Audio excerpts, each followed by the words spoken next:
இன்றைக்கி கடவுள் மேல் கொடுத்துருக்க வசனம் 2 ராஜாக்கள் 4:10. நாம் மெத்தையின் மேல் ஒரு சிறிய அறை வீட்டை கட்டி அதில் அவருக்கு ஒரு கட்டிலையும் மேஜையையும் நாற்காலியையும் குத்துவிளக்கையும் வைப்போம். அவர் நம்மிடத்தில் வரும்போது அங்கே தங்கலாம் என்றாள். இந்த வசனத்தை குறித்து கடவுள் என்ன சொல்கிறது பார்ப்போம். எலிசா சூனேமுக்கு போகும்போதெல்லாம் சூனேமில் இருக்கிற ஒரு பெண் எலிசாவுக்கு சாப்பாடு கொடுத்து நல்லா கவனிச்சுக்கிறா.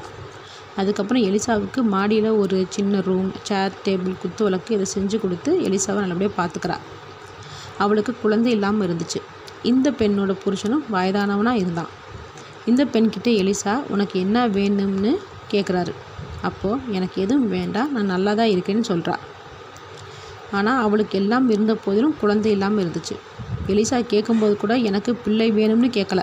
ஏன்னா அவளை பொறுத்த வரைக்கும் புருஷனுக்கு வயதாகிடுச்சு, இனிமேல் குழந்தை பிறக்காதுன்னு முடிவு பண்ணிட்டா.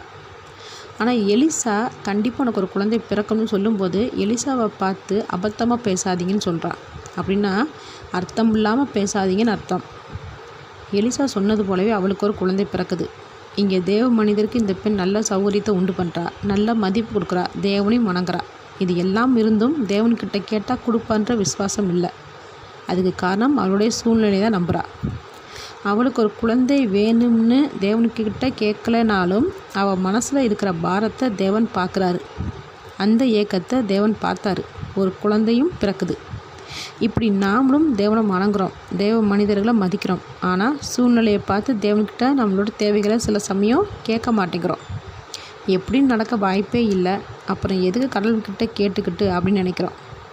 ஆனால் தேவன் நம்மளோட மனசில் இருக்கிற பாரத்தை பார்த்து நம்ம கேட்காம இருந்தாலும் அதை பூர்த்தி செய்கிற அன்பான தேவனாக நமக்கு இருக்கிறாரு. சில சமயம் நம்மளுடைய சோர்வும் சூழ்நிலையும் தேவன்கிட்ட ஜெபிக்க விடலைனாலும் தேவன் அதை உணர்ந்து அந்த வேதனைக்கு பதில் கொடுக்குற அன்பான தேவனாக இருக்கிறார். இந்த அன்பான தேவனை நேசிப்பதில் நமக்கு பெரும் மகிழ்ச்சி. ஆமேன்.